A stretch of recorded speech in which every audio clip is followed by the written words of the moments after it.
இந்த உலகத்தில் மனிதனுக்கு கிடைத்த மிகப்பெரிய வரம் அறிவு அல்ல, அதிகாரம் அல்ல, செல்வம் அல்ல, மனிதநேயம்தான்.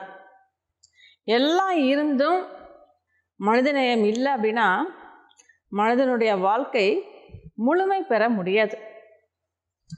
அதாவது மனிதநேயம் இல்லாத அறிவு அழிவைத்தான் உண்டாக்கும். மனிதநேயம் இல்லாத செல்வம் ஆணவத்தை தான் வளர்க்கும். மனிதநேயம் இல்லாத அதிகாரம் அநியாயத்தை உண்டாக்கும், பலவீனமானவர்களை ஒடுக்க பார்க்கும்.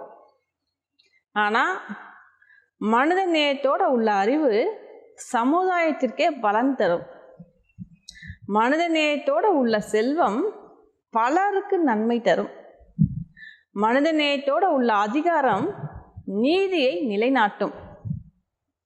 அதாவது ஒருவர் தினமும் கோயிலுக்கு போகிறாரு, 1000 விளக்குகள் போடுறாரு, பல விரதங்கள் இருக்கிறாரு, பல மந்திரங்கள் சொல்கிறாரு. ஆனால் பசியோடு இருக்கும் ஒருவருக்கு ஒருவேளை உணவு கொடுக்க அவருக்கு மனம் இல்லை அப்படின்னா அவருடைய வழிபாட்டிற்கு அர்த்தமே இல்லை.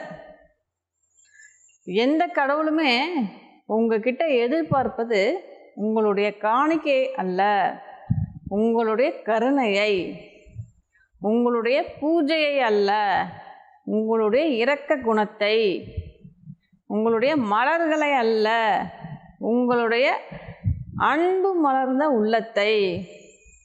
அதாவது மனிதநேயம் அப்படிங்கிறதே பிறருடைய துன்பத்தை தன்னுடைய துன்பம் போல் உணரும் மனப்பான்மை தான் மனிதநேயம் அப்படிங்கிறது. ஒரு மாணவன் தன்னுடைய நண்பனுக்கு பாடம் கற்றுக் கொடுப்பது, ஒரு டாக்டர் நோயாளிக்கு அன்போடு சிகிச்சை அளிப்பது, ஒரு செல்வந்தர் தன்னுடைய வருமானத்தில் ஒரு பகுதியை எடுத்து ஏழை எளிய மக்களுக்கு உதவி செய்வது, இது எல்லாமே மனிதநேயத்தின் விதைகள். இந்த விதை முளைத்தால்தான் சமுதாயமே நல்ல அமைதியாகவும் ஆனந்தமாகவும் இருக்கும். இன்னைக்கு சமுதாயம் அறிவியலால் வளர்ந்து இருக்கு, தொழில்நுட்பத்தால் முன்னேறி இருக்கு. ஆனால் மனிதநேயம் இல்லை அப்படின்னா அந்த வளர்ச்சிக்கு அர்த்தமே இல்லை. மனிதநேயம் இல்லாத சமுதாயம் உயிரற்ற உடலை போன்றது தான். அதனால் எல்லாருமே தினமும் உங்களால் முடிந்த சிறு சிறு உதவிகளை செய்யுங்க. அது பணத்தால் தான் அந்த உதவி இருக்கணும் அப்படிங்கிற அவசியம் இல்லை. குழந்தைகள், முதியவர்கள் ரோடு கிராஸ் பண்ண கஷ்டப்படுறாங்களா, அவங்கள ரோடு கிராஸ் பண்ணி விடுங்க. பார்வை இல்லாதவர்கள் வழி தெரியாமல் கஷ்டப்படுறாங்களா, அவர்களுக்கு வழிகாட்டுங்கள். தனியாக இருக்கும் முதியவர்களிடம் ஆறுதல் கூறுங்க, அன்பு செலுத்துங்க. ஆதரவற்றவர்களுக்கு உங்களால் முடிந்த உதவிகளை செய்யுங்க. மாணவர்களுக்கு இலவசமாக பாடம் நடத்துங்க. பசியோடு இருப்பவர்களுக்கு ஒரு வேளை உணவு வாங்கி கொடுங்க. விலங்குகளுக்கு, பறவைகளுக்கு தண்ணீர் வைங்க, உணவு வைங்க. மரக்கன்றுகளை நட்டு வளர்த்து அதை பராமரிங்க. இப்படி இதுபோல் உங்களால் முடிந்த சிறு சிறு உதவிகளை தினமும் செய்துட்டே வாங்க.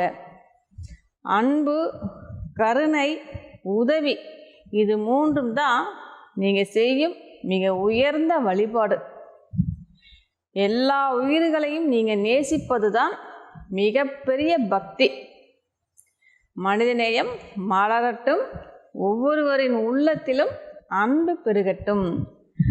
மனிதநேயம் உள்ள ஒவ்வொருவருக்கும் அம்மாவின் அருள் எப்போதும் இருக்கும், அம்மாவின் ஆசீர்வாதம் எப்போதும் நிறைந்திருக்கும்.